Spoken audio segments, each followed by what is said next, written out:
ஓரணியில் திரள்வோம். ஓரணியில் எதுக்கு திரளணும்? ஜிஎஸ்டி எதிர்த்து போராடவா, இல்லை நீட்டு தேர்வை ரத்து பண்ணவா, இல்லை காவிரி நதிநீர் உரிமையை பெறவா, இல்லை கச்சத்தீவை மீட்கிறதுக்கு ஓரணியில் திரண்டு போராட போறோமா? எதுக்கு ஓரணியில் திரளணும்? எல்லாரும் கூடி மடையை வெட்டி வைப்போமா, கூடி கொள்ளையடிப்போமா, கூடி லஞ்சம் பெறுவோமா, கூடி குடிப்போமா, டாஸ்மார்க்கு திறந்து வச்சு? எதுக்கு ஓரணி? கூடி கொள்ளையடிக்க, கூடி கொலை செய்வா?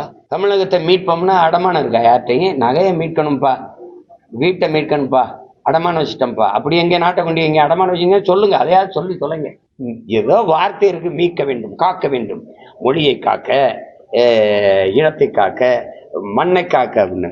மண்ணையே உங்ககிட்ட இருந்தாங்க, இவளால் என்ன பண்ணீங்க? நாங்க தான் மண்ணள்ளி வித்துக்கிட்டு இருந்தோம். மொழியை காக்குறீங்களா? எங்க இருக்கு மொழி? சங்கம் வைத்து தமிழ் வளர்த்த மதுரையில அதன் தெருக்கல்ல இருக்கா?